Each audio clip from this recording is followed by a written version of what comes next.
مرتبہ حضور نماز پڑھ رہے تھے کھڑے ہوئے بیت اللہ میں، ابو جہل نے اپنی چادر کو مٹ دے کر ایک رسی کی شکل دی اور حضور کے گلے میں پھندا بنا کر ڈالا گردن میں، اور پھر دونوں سرے کھینچے کہ آنکھیں ابل آئی۔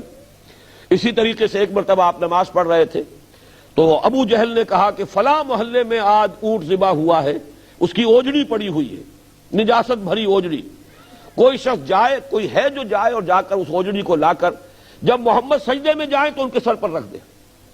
عقبہ ابن ابی معیط ایک بہت ہی شقی انسان تھا ابو جہل کے ساتھیوں میں سے، اس نے کہا یہ کام میں کروں گا، گیا اور لا کر جب حضور سجدے میں گئے اوجڑی آپ کی گردن پر رکھ دی۔ یہ سارا کچھ بھی ہوا ہے حضور کے ساتھ۔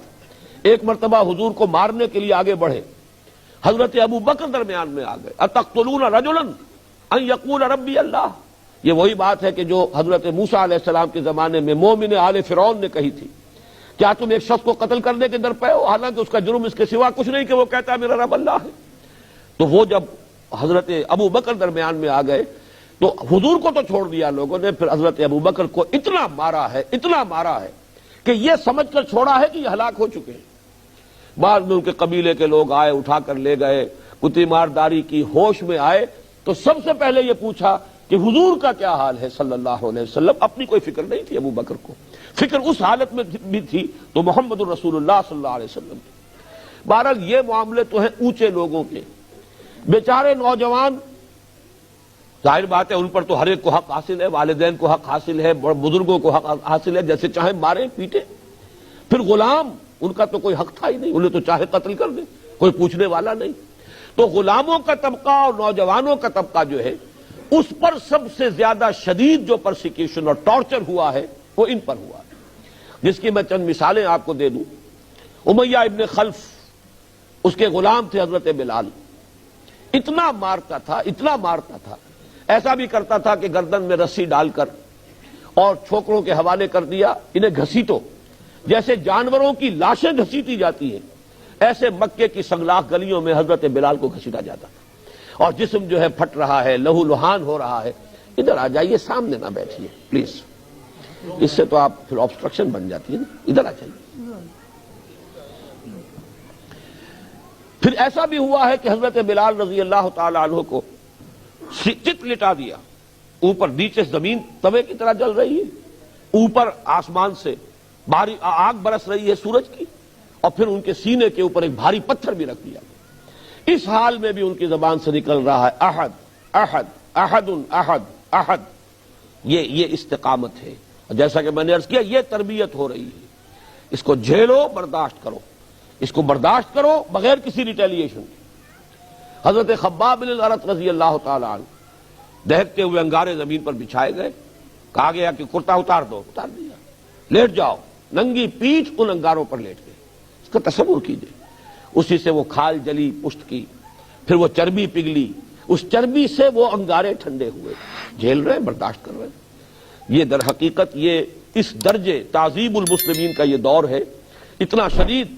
یہی خباب بن الارت بیان کرتے ہیں کہ ایک روز ہم حاضر ہوئے حضور کے پاس صلی اللہ علیہ وسلم، اور حضور اس وقت خانہ کعبہ کی کے سائے میں لیٹے ہوئے تھے، آرام کر رہے تھے، دوپہر کا وقت ہوگا، جدھر سایہ تھا وہاں لیٹ گئے۔ یہ گئے، کہتے ہیں اب خباب بن الارت ہم گئے حضور، کیا آپ ہمارے لیے دعا نہیں کرتے؟ الا تدعو لنا، کیا آپ ہمارے لیے دعا نہیں کرتے؟ اب تو ناقابل برداشت ہو رہا ہے معاملہ، اتنا ٹارچر، اتنی پرسیکیوشن، اتنا تشدد کیسے برداشت کریں گے؟ تو فرماتے ہیں کہ حضور صلی اللہ علیہ وسلم کا چہرے پر غصے کے اور ناراضگی کے آثار ظاہر ہوئے۔ آپ اٹھ کر بیٹھ گئے، آپ نے فرمایا خدا کی قسم تم بہت جلدی کر رہے ہو، تم سے پہلے تو ایسا بھی ہوا کہ کسی صاحب ایمان کو لاتے تھے اور زمین میں گڑھا کھود کر آدھا اس کا دھڑ اس کے اندر دبا کر اور پھر اس کے سر پر آری رکھ کر چیرنا شروع کرتے تھے اور دو حصوں میں بانٹ دیتے تھے، لیکن پھر بھی وہ قائم رہے اور انہوں نے کفر کی طرف مراجعت نہیں کی۔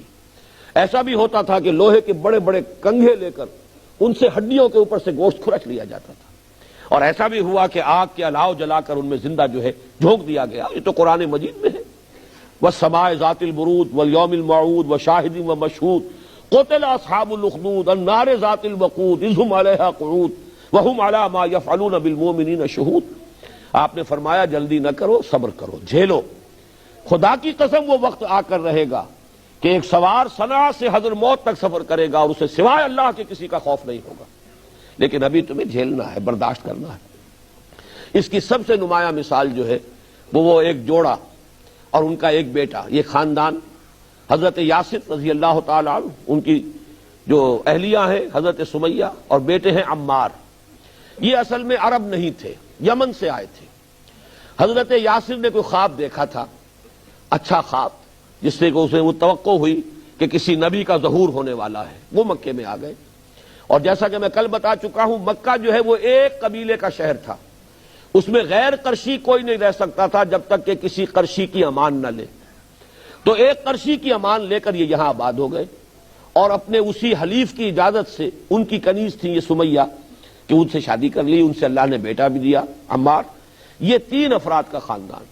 جیسے اب جو شخص یمن سے چل کر آیا تھا، جیسے کل میں آپ کو بتا چکا ہوں حضرت سلمان فارسی کہاں کہاں کی خاک چھانی ہے حقیقت کی تلاش میں، ایسے ہی یہ یاسر جو ہے یمن سے چل کر آئے تھے۔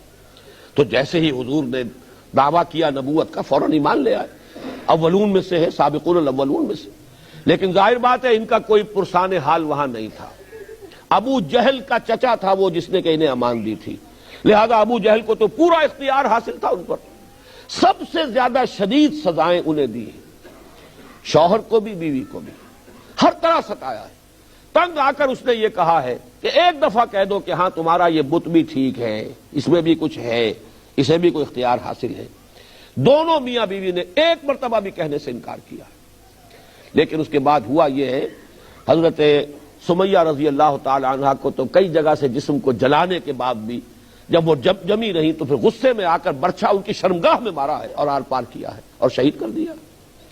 حضرت یاسر کے لیے 4 سانڈ اونٹ لے کر رسے باندھ کر، تو ایک رسے کے ساتھ ایک بازو، دوسرے سے دوسرا بازو، ایک سے ایک ٹانگ اور دوسرے سے دوسری ٹانگ باندھ کر چاروں کو دوڑایا ہے کہ جسم کے پرچے اڑ گئے۔ یہ پرسیکیوشن کا عالم ہے۔ لیکن حضور سامنے سے گزرتے تھے، دیکھتے تھے، فرماتے تھے اصبروا یا آل یاسر فإن موعدکم الجنہ، اے یاسر کے گھر والوں صبر کرو، اس لیے کہ تمہارے وعدے کی جگہ جنت ہے۔ اس میں ایک نقطہ میں اور چاہتا ہوں کہ آپ سمجھ لیں، جس وقت یہ پرسیکیوشن ہو رہی تھی کم سے کم میرے اندازے میں 40 مسلمان موجود تھے، اور وہ یقیناً بے غیرت نہیں تھے، معاذ اللہ ثم معاذ اللہ۔ مجھے یہ الفاظ استعمال کرنے پڑ رہے ہیں سمجھانے کے لیے، لیکن یہ نہ سمجھیے تو زبان لڑکھڑاتی ہے کہ صحابہ کے بارے میں یہ الفاظ ہم کیسے استعمال کریں، لیکن میں نفی میں استعمال کر رہا ہوں۔ بزدل نہیں تھے، بے غیرت نہیں تھے۔ اگر حضور کی اجازت ہوتی تو زیادہ سے زیادہ یہی طرح کہ سب ختم ہو جاتے، تو شہادت ہے مطلوب و مقصود مومن۔ لیکن یہ کہ اس جوڑے کو، حضرت یاسر اور حضرت سمیہ کو، وہ کسی طرح بھی شہید نہ ہونے دیتے۔ لیکن نہیں، حکم یہ ہے کفو ایدیکم، اپنے ہاتھ بندھے رکھو، no retaliation, no raising of hands even in self defence. اپنے تحفظ میں، کسی اور کے خلاف کوئی اقدام تو دور کی بات ہے، اپنے تحفظ میں بھی تم ہاتھ نہیں اٹھا سکتے۔ یہ اہم ترین حصہ ہے اس ریولوشنری پروسیس کا، جس کو آج کل لوگ بالکل نہیں سمجھ رہے۔ ہم نے آج کل یہ سمجھا ہوا ہے کہ ٹیررسٹ قسم کی ایکٹیویٹیز سے شاید کوئی کام بن جاتا ہے۔ یہ کمیونسٹوں سے سیکھے ہوئے ہتھ کنڈے ہیں جو استعمال کرنے شروع کر دیے ہیں۔ ہمارے لیے اسوہ ہیں محمد الرسول اللہ والذین معہ، محمد جو اللہ کے رسول ہیں اور وہ جو ان کے ساتھ تھے صحابہ کرام، ان کا اسوہ تو یہ ہے۔ 12 برس تک سیویئرسٹ پرسیکیوشن وداؤٹ اینی ریٹیلیشن، اجازت ہی نہیں تھی۔ اس کا نتیجہ کیا نکلتا ہے وہ سمجھ لیجئے۔ یہ در حقیقت بہت پروفاؤنڈ ہے یہ شے، اس لیے کہ معاشرے میں عظیم لوگ، اکثریت ان لوگوں کی ہوتی ہے جنہیں ہم کہتے ہیں کہ یہ سائلنٹ میجورٹی ہے۔ اندھے تو نہیں ہوتے، دیکھ تو رہے ہوتے کہ کیا ہو رہا ہے، کس کو مارا جا رہا ہے، کیوں مارا جا رہا ہے۔ وہ سائلنٹ ہے، اندھے اور بہرے نہیں ہیں۔ آخر جب دیکھتے تھے بلال کے ساتھ یہ سلوک کیوں ہو رہا ہے، کیا اس نے کوئی چوری کی ہے، کہیں کوئی اور غلط حرکت کی ہے؟ نہیں، بس صرف یہ کہ توحید کا قائل ہو گیا ہے اور محمد صلی اللہ علیہ وسلم کو اللہ کا رسول مانتا، اور تو کوئی جرم ہے ہی نہیں۔ اب آپ اندازہ کیجئے آخر انسان اور انسان کے احساسات کیا اثر پڑتا ہوگا لوگوں پر، ان کی ہمدردیاں اندر ہی اندر اہل ایمان کے ساتھ ہو رہی ہیں۔ اسی طریقے سے خباب بن الارت، چونکہ وہ لوہار تھے پیشے کے اعتبار سے، تو وہ محنتی مزدوری کرنے والے آدمی، اب جب ان کو ستایا گیا، دہکتے ہوئے انگاروں پر لٹا دیا گیا، تو آخر لوگوں نے سوچا ہوگا کیا کیا اس نے، کچھ نہیں کیا، بس صرف توحید اور رسالت کا قائل ہو گیا، اور یہ سزا اس کی دی جا رہی ہے۔ اندر ہی اندر سائلنٹ میجورٹی کی ہمدردیاں جو ہے وہ اس جماعت کے ساتھ ہوتی جا رہی ہے کہ جن کا کوئی جرم نہیں، جو جوابی کارروائی بھی نہیں کر رہے. لوگ گالیاں دے رہے ہیں، وہ دعائیں دے رہے ہیں. لوگ پتھراؤ کر رہے ہیں اور وہ پھول پیش کر رہے ہیں. اللہم اہد قومی انہم لا یعلمون، اے اللہ میری قوم کو ہدایت دے، انہیں معلوم نہیں، جانتے نہیں ہیں. یہ جو کچھ کر رہے ہیں یہ در حقیقت نادانی میں کر رہے ہیں، لا علمی میں کر رہے ہیں. دعا اس کی جا رہی ہے. تو یہ در حقیقت وہ فیصلہ کن مرحلہ ہوتا ہے. اگر اسی وقت یہ بھی اگر ہو جاتے، وائلنٹ ہو جاتے، تشدد پر اتر آتے، تو ظاہر بات ہے کہ پھر تو کچل دیے جاتے فوراً. لیکن جب وہ سب کچھ جھیل رہے ہیں بغیر ریٹیلیشن کے. اسی طرح جانیے کہ جو نوجوان تھے ان میں سے مثلا حضرت مصعب بن عمیر رضی اللہ تعالی عنہ، چونکہ والد فوت ہو چکے تھے، بہت سا سرمایہ چھوڑ کر باپ مرا تھا، ماں جو ہے وہ بڑی لاڈ اور پیار سے اس نے پالا ہے. لیکن جب حضرت مصعب ایمان لے آئے تو چچا نے کہا کہ نکل جاؤ اس گھر سے، اب تمہارا کوئی حق نہیں ہے، تم نے باپ کا دین چھوڑ دیا ہے تو اب گھر بھی چھوڑ دو. چلنے لگے تو کہا کہ یہ کپڑے بھی اتار کر جاؤ، یہ کپڑے تم نے وہ پہنے ہوئے ہیں تمہارے باپ کی کمائی میں سے بنے تھے، اس پر بھی تمہارا کوئی حق نہیں ہے. مادر ذات برہنہ کر کے گھر سے نکالا ہے مصعب بن عمیر کو. اور یہ مصعب بن عمیر وہ ہیں جن کے بارے میں آتا ہے کہ 200 درہم کا ان کا جوڑا شام سے آیا کرتا تھا اور اتنا معطر ہوتا تھا، پورا لباس عطر میں اس طریقے سے بسا ہوا کہ جہاں سے گزرتے تھے دور دور تک خبر ہو جاتی تھی کہ مصعب جا رہا ہے. حضور صلی اللہ علیہ وسلم کے پاس آئے ہیں اس حالت کے اندر. تو یہ دور جو ہے چوتھا دور، پیسو ریزسٹنس تو ہے، پیچھے نہیں ہٹنا. ایک بھی مثال نہیں ہے کہ اس ٹارچر یا تشدد کی وجہ سے کوئی ایک بھی ساتھی محمد کا صلی اللہ علیہ وسلم واپس چلا گیا ہو. کوئی مرتد نہیں. سخت ترین ایذائیں ہیں، سخت ترین سزائیں ہیں، سخت ترین پرسیکیوشن ہے، لیکن استقامت ہے، ڈٹے ہوئے ہیں. اسی لیے اس کے لیے میں لفظ استعمال کر رہا ہوں ریزسٹنس، لیکن ریزسٹنس پیسو، ایکٹیو نہیں، جوابی کارروائی نہیں. یہ عمل رہا ہے 12 برس تک مکے میں. اس کا میں ایک سلسلہ آپ کو بتا دینا چاہتا ہوں. سن 1090 تک جب بات پہنچی ہے، سن 1090 ابھی ہجرت نہیں ہوئی، ہجرت سے 3 سال پہلے کی بات، ابو طالب کا بھی انتقال ہو گیا، حضرت خدیجہ کا بھی انتقال ہو گیا. 2 ہی سہارے دنیا میں تھے. دیکھیے اصل سہارا تو حضور کے لیے اللہ کا تھا، اس لیے میں نے کہا دنیا میں. گھر میں ایک جان نثار بیوی کہ حضور جب باہر سے آتے تھے اور جو بھی تکدر طبیعت پر ہوتا تھا، لوگوں کے کہنے سننے سے، لوگوں کے استہزاء سے، تمسخر سے اس کا اثر لے کر آتے تھے. گھر میں ایک بیوی تھی دل جوئی کرنے والی، کچھ نہ کچھ ان احساسات کو بانٹنے والی، وہ بھی نہ رہی. اور ابو طالب ایک سہارا بنے ہوئے تھے کہ بنو ہاشم کی سرداری ابو طالب کے پاس ہے. ابو طالب اپنے بھتیجے کا ساتھ چھوڑ نہیں رہے، حالانکہ آخری مرحلے پر آ کر ان کی ہمت بھی جواب دے گئی تھی. آخری سفارت جو آئی ہے، 2 سفارتیں آئی ابو طالب کے پاس قریش کے سرداروں کی. پہلی سفارت تو یہ آئی کہ ابو طالب اپنے بھتیجے سے کہو اسے جو چاہیے ہم اسے پیش کر دیں گے. دولت چاہیے، دولت کے انبار اس کے قدموں میں لگا دیں گے. اسے سرداری چاہیے، ہم اسے اپنا بادشاہ بنا لیتے ہیں، بادشاہ مان لیتے ہیں. اور اگر کہیں اشارہ کر دے کہ وہاں مجھے شادی کرنی ہے، جس خاندان میں جس زیادہ سے زیادہ خوبصورت اور صاحب ثروت دولت عورت سے کہے شادی کر دیتے. لیکن یہ ہمارے معبودوں کو غلط کہنا اور ہمارے دین کو غلط کہنا، اس کو چھوڑ دیں. حضور صلی اللہ علیہ وسلم نے جواب دیا کہ چچا جان، اگر یہ میرے ایک ہاتھ پر سورج رکھ دیں اور ایک پر چاند رکھ دیں تب بھی میں اپنے اس کام سے باز نہیں آ سکتا. یہ تو مشن ہے میرا اللہ کی طرف سے، میں اپنے لیے تو نہیں کر رہا. اس کے بعد جو آخری سفارت آئی ہے اس میں تو ابو طالب کی ہمت بھی جواب دے گئی، اس لیے کہ انہوں نے صاف چیلنج کر دیا تھا کہ ابو طالب اب ہمارے صبر کا پیمانہ لبریز ہو چکا ہے، اور اب تو یا تو تم ساتھ چھوڑ دو اپنے بھتیجے کا، اور یا تم بھی میدان میں آ جاؤ، ہم مقابلہ کریں گے تمہارا بھی. اس وقت بلایا ابو طالب نے حضور کو کہ بھتیجے مجھ پر اتنا بوجھ نہ ڈالو جسے میں برداشت نہ کر سکوں. جہاں تک میرا مطالعہ ہے یہ مکی دور میں اس وقت حضور کی آنکھوں میں آنسو آئے پہلی مرتبہ. آپ نے فرمایا، محسوس کیا کہ یہ ایک دنیاوی سہارا تھا، چچا ساتھ دے رہا تھا، اس کی بھی ہمت جواب دے رہی ہے. لیکن حضور نے فرمایا چچا جان اب یا تو یہ کام پورا ہو کر رہے گا یا میں اپنے آپ کو اسی میں ہلاک کر لوں گا، اور کوئی راستہ میرے لیے نہیں. بہرحال ابو طالب کو پھر اللہ نے ہمت دی، وہ پھر ڈٹ گئے. لیکن یہ کہ سن 10 میں آ کر انتقال ہو گیا. اب قریش نے طے کر لیا کہ اب قتل کر دو ان کو. ریزولوشن اس لیے کہ ان کا دارالندوہ تھا، ان کی بھی پارلیمنٹ تھی، چوپال تھی، اگرچہ کوئی ویسا نظام نہیں تھا، کوئی بادشاہ نہیں تھا، لیکن یہ کہ ایک قبیلے کا جو نظام ہوتا ہے، مختلف گھروں کے جو سربراہ تھے وہ جمع ہوتے تھے اور وہاں پر فیصلے کرتے تھے۔ فیصلہ ہو گیا اب ان کو ختم کر دو۔ حضور تک اطلاع پہنچی، حضور نے اب طائف کا سفر اختیار کیا کہ مکے میں تو اب گویا کہ یہ درپے ہو گئے میری جان کے، طائف جاؤں شاید وہاں کے سرداروں میں سے کوئی ایمان لے آئے، تو پھر میں اپنا مستقر وہاں پر میں اپنا بیس بنا لوں، وہاں مرکز بنا لوں۔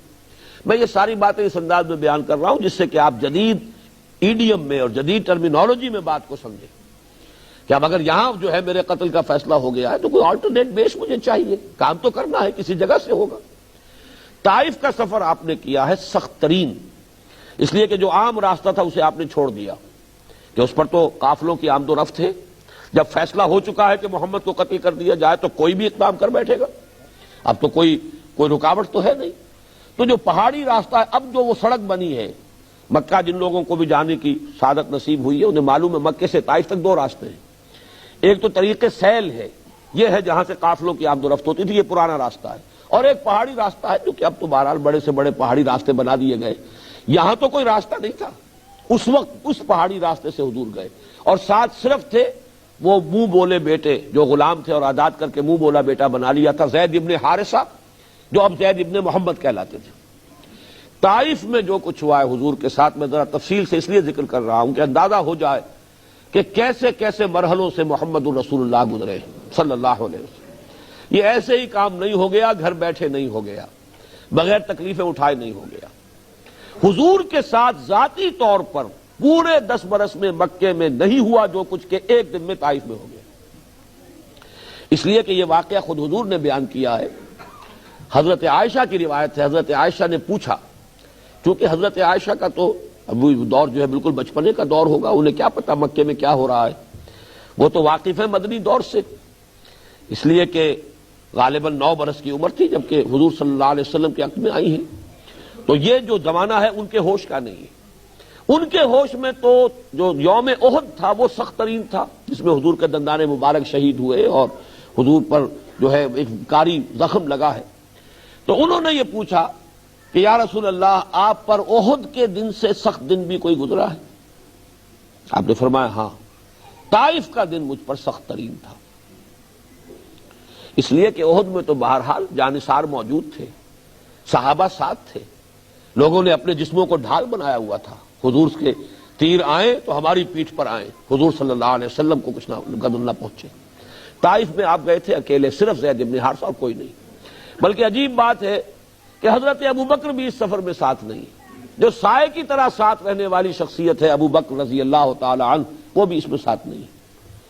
ثانی اسلام و غار و بدر و قبر جو اقبال نے کہا ہے کہ یہ 4 مراحل ایسے اسلام میں نمبر 2، سب سے پہلے انا اول المسلمین حضور ہے اور اس کے بعد حضرت ابو بکر، پھر ثانی غار ثور میں حضور کے ساتھ وہی تھے، بدر میں جبکہ رات کے وقت وہ ایک کٹیا بنا دی گئی تھی اور وہاں حضور دعا کر رہے تھے، پہرے پر کھڑے تھے ابو بکر، اور قبر میں حضور صلی اللہ علیہ وسلم حجرہ عائشہ میں دفن ہوئے اور اس کے بعد حضرت ابو بکر پہنچ گئے، لیکن یہ کہ اس وقت وہ بھی ساتھ نہیں تھے۔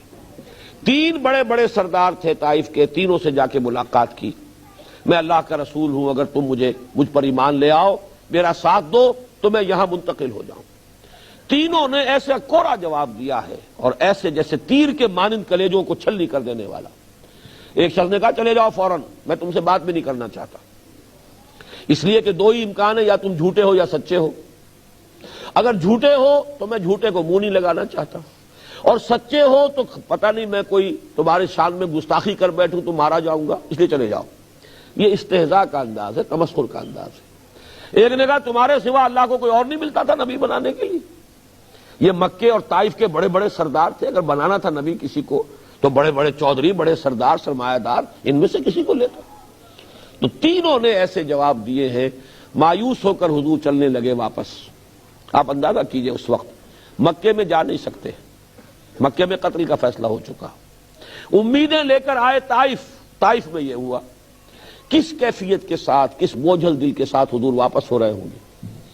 اس وقت ان لوگوں نے کچھ گنڈوں کو اور کچھ ان کو سٹریٹ ارچنز آپ کہتے ہیں، محلے میں گلیوں کے اندر جو آوارہ بچے ہوتے ہیں، ان سے کہا ذرا ان کی خبر لو، اور اب پتھر شروع ہوئے، پتھراؤ ہو رہا ہے۔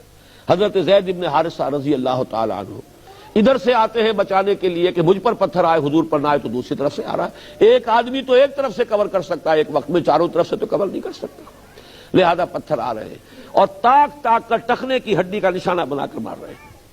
اس سے یہ کہ پائے مبارک لہو لہان ہو گئے، کافی خون بہہ گیا، آپ پر کچھ تھوڑی سی ذوف کی کیفیت طاری ہوئی، بیٹھ گئے آرام لینے کے لیے۔ تو دو غنڈے آئے، ایک نے اس بغل میں ہاتھ ڈالا، ایک نے اس بغل میں ہاتھ ڈالا، چلو اٹھو جاؤ یہاں سے۔ یہ معاملہ طائف کی گلیاں اور اللہ کے رسول حبیب و رب العالمین سید الاولین والآخرین، لیکن عالم واقعہ میں نقشہ یہ ہے۔ وہاں سے باہر نکل کر آئے ہیں، وہاں پھر آپ کی زبان پر ایک دعا آئی ہے، کلیجے کو چیر دینے والی دعا ہے۔ اللہم الیک اشکو ضعف قوتی وقلت حیلتی وہوانی علی الناس، اے اللہ تیری ہی جناب میں فریاد لے کر آیا ہوں اپنی قوت کی کمی کا، اپنے وسائل کی کمی کا، اور یہ جو رسوائی ہو رہی ہے لوگوں کے سامنے، کہاں جاؤں، کس سے فریاد کروں، کس سے کہوں؟ الی من تکلنی الی بعید یتجہمنی اور الی عدو ملکت امری، کیا کس کے حوالے مجھے کر دیا ہے؟ یہ لوگ جو مجھ پر ہجوم کر رہے ہیں، حملہ کر رہے ہیں، کیا میرا معاملہ ان کے حوالے کر دیا ہے کہ جو چاہے کر گزرے؟